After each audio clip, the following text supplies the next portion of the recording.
Coach Hosack, what are your thoughts on this past weekend playing both NJIT and St. Francis Brooklyn? You know, all year has been a series of events where we know we're going to be young. And the challenge for us is really trying to figure out and learn how to win. And that's been a topic of discussion from day one. We graduated 6 guys last year that were starters, you know, all Americans and all conference players. And it's kind of tough sometimes for young guys to figure out that, you know, there's some work ethic that comes along with it. And I think along the way we're taking a few lumps here and there, and I think it's understandable to some degree. But last weekend, I thought Friday night, I don't think we executed very well. But Saturday night, I know we lost in 5, but I really liked the size of the heart in our guys in a fight, and that was pretty good. So what we learned is that we have the capabilities of putting it together. We still have to learn how to finish, and I think that's going to be the big next step for us. Can you quickly talk about some of your strong performers this past weekend? I thought Omar Hoyos had a really good weekend. He was the offensive player of the week for the conference, even though we lost both times. I thought Jack Bowles, hitting-wise, had a really good weekend. Probably hit somewhere around 350 or so. You know, other than that, we're just trying out guys at different spots and seeing who's going to perform on what night. And you know, again, they're young. They're trying to figure out their own rhythm and try to help a team at the right times. And you know, it's a process. You know, and this is not you put on the jersey and you win because you put it on correctly. You gotta learn how to finish and execute. So, big time players, they perform at big time moments when it counts the most, and we're learning how to do that. So. How are you feeling going into this weekend playing against Queens of Charlotte? Queens is a well-coached team. You know, they're a younger program. They just started a few years ago. And they're transitioning to D1, which is, you know, cool to see. And so they're trying to establish themselves as a program to be watched and to be feared in years to come.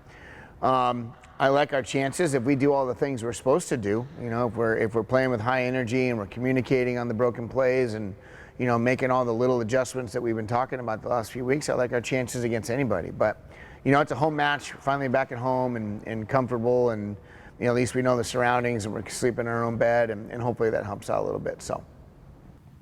What do you want to see from your team this weekend? I just want to see us execute with high energy. You know, people get scared to say the wrong thing sometimes. And, you know, when you're young and you don't know how it looks and feels, you kind of, you know, clam up a little bit. And I think we're learning how to communicate the right things at the right times. And so if we can make that a standard for us to be high energy and good communication skills, meaningful communication, I think it'll be okay. Now to the fun. Oh, the fun stuff. Are you recruiting any 2023 outside hitters?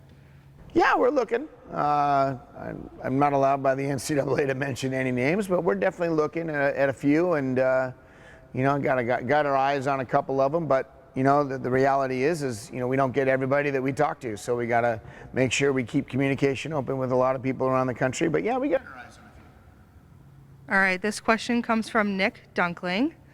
What are you looking forward to most this season?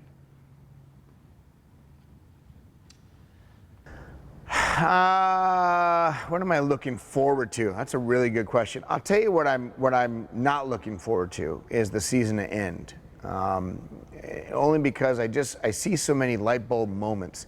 If you're asking me what I'm looking forward to the most, I'm looking forward to seeing how we progress over the course of the next few weeks. If we can turn things around and make the playoffs, you know, it's anybody's game at that point. We just got to make sure we get in. So that's what I'm looking forward to, is to just see the shift in our guys' playing abilities and see if we can make things happen.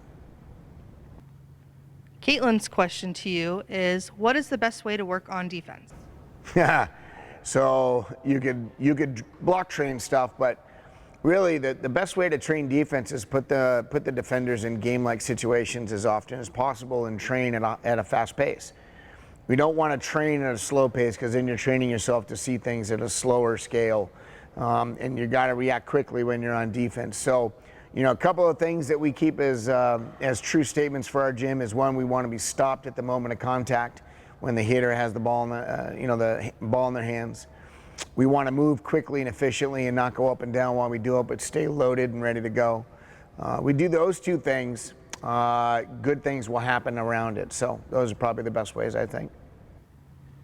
This question is from Diane Williams. Men's volleyball teams are serving harder than ever before. How do you and your team train to pass those serves well enough to stay in the system?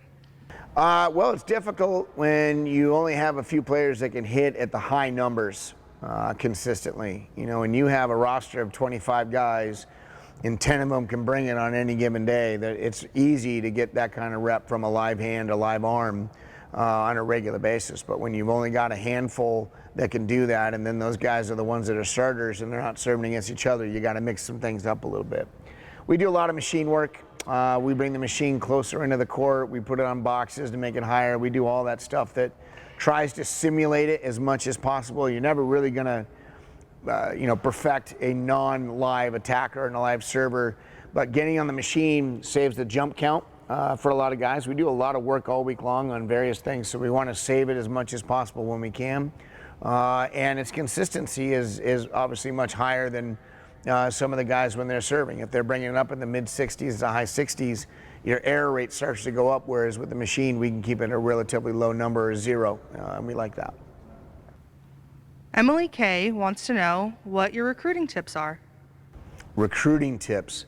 So if I'm a young recruit, I think a few things that I would keep in mind is, one, what are your academic goals? Whatever school you choose should fit you academically first. If you've got some major in mind that you're looking at, and you want to play volleyball in college, then you want to make a list of the schools that have it. If you play club or high school, you want to talk to your coach and find out what level they think you're best suited for, and then go out and seek those opportunities by writing letters and making video clips and sending it to coaches. I don't recommend recruiting services. I just think they're a waste of money for our sport. But if you send the email personally and you make a little personal note inside there that connects you to the head coach or the recruiting coordinator, those are all good things. And then it's really just a matter of you playing at the higher levels when the moment calls for it, and letting the coaches see you play. All right, Rishi wants to know who your favorite person on the team is and why is it Colin Heat? That's a really good question. The answer is, I don't have any favorites on the team. I have ones that I'm more comfortable with because I have a longer history established with them. So my upperclassmen obviously have kind of been through the ringer with me a little bit, and I know that our relationship is a lot stronger.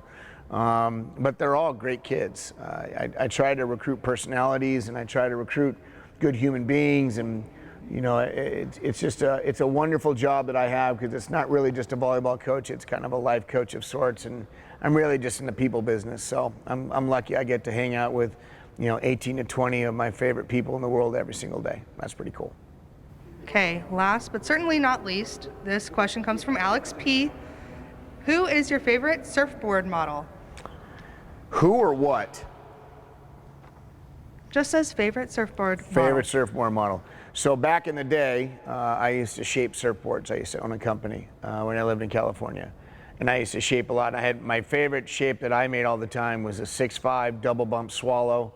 Had concave underneath on the bottom. And it was a really, really fun shape. Now, unfortunately, now that I'm older and I don't surf that often, my arms are kind of noodleish. I'm a longboard guy for sure. So a 9'6" longboard, put the wide point a few inches above the mid level of the board, and a little thicker, 3.5 inches probably, with some 50-50 rails. That's probably my favorite board now, just a simple and easy longboard. It's a good question though. Anything else you want to address to the Mason volleyball fan base? No, we got a couple weekends here where we got people coming in, and we're excited to have everybody back at home. February 25th and 26th is Alumni Weekend, so all you alumni out there, hope you guys can come back and hang out with us. And yeah, other than that, go Mason.